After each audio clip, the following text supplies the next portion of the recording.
గాక.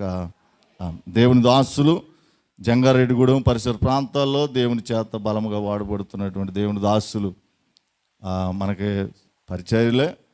వారు దానియేలయ్య గారు మరి దేవుని వాక్యాన్ని అందిస్తారు. వారు వస్తుండగా మనం చప్పలు కొడుతూ ప్రేమపూర్వకంగా మనం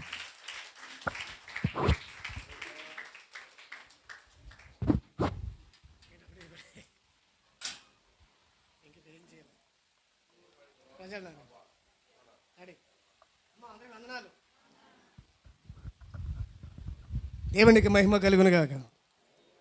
మాటలు లేవన్నట్టు ఉంది. ఇప్పుడు మాట్లాడడానికి లేదు, సమయం లేదు. దేవుడి మహాకృపను బట్టి మరి మరొకసారి మీలో కలవడం ఇది దేవుడిచ్చిన కృప. ఇది మరి ఈరోజు పునరుద్ధరణ ఆరాధనలో మరి ప్రతి దైవజనుడు కూడా మరి ఎంతో బిజీగా మరి ప్రభుని ఆరాధిస్తూ దేవుని కనపరుస్తూ ఉంటారు. మరి ఈ దినాన్ని మీ మధ్యకి రావడానికి దేవుడు నాకు ఇంకొక పని అప్పగించాడు. ఆ పనిలో వెళ్తుండగా దేవుడి పని కోల్పోయానని ఒక బాధతో ఉంటున్నప్పుడు దేవుడు నాతో మాట్లాడింది ఏంటంటే, డైరెక్టర్గా మీ తండ్రి గారికి ఫోన్ చేయి మాట్లాడి మరి అక్కడి నుంచి వెళ్ళడానికి మీకు అవకాశం దొరికిందని దేవుడు మాట్లాడడం జరిగింది. చాలా వందనాలు. మరి ఇంతవరకు కూడా పరిశుద్ధాత్మ దేవుడు పాటల ద్వారా మనం నడిపించి ఉన్నాడు. మరి వాక్యం ద్వారా మనం చాలా నేర్చుకోవాలి. కీర్తన గ్రంథము 1వ అధ్యాయం మనం చదువుకుందాం. కీర్తన గ్రంథము 1వ అధ్యాయంలో మనం చదువున రోజున అక్కడ చాలా విలువైన మాటలు మనకు కనబడుతూ ఉంటుంది. ఇది మీరు చాలాసార్లు వినుంటారు.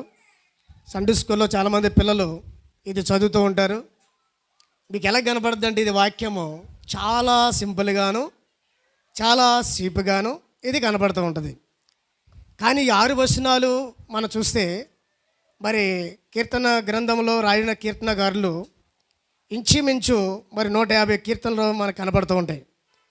మరి కీర్తనకారుడు రాసిన 72 కీర్తనలో ఇది మొదటి వాక్యం.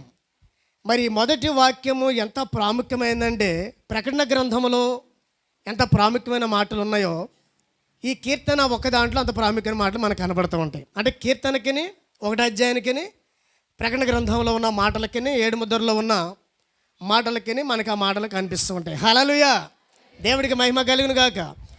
కాబట్టి ఈ రోజున చాలా సంఘాలు పాడైపోవడానికి కారణం, చాలామంది విశ్వాసులు అవిశ్వాసానికి జారిపోవడానికి కారణం ఏంటంటే, ఈ కీర్తనలో మంచి మాటలు మనకు కనబడుతుంటుంది. ఒక్కొక్క మాట ఒక రీతిలో మనకు కనిపిస్తుంటుంది. హల్లెలూయా. చదువుకుందాం. మొదటి వాక్యం, దుష్టుల ఆలోచన చెప్పిన నడవక, పాపుల మార్గమున నిలవక, అపహాసంలో కూర్చున్న చోట నీవు కూర్చుండక. విశ్వాసి మొదటిగా నేర్చుకోవలసిన పాఠం ఇది.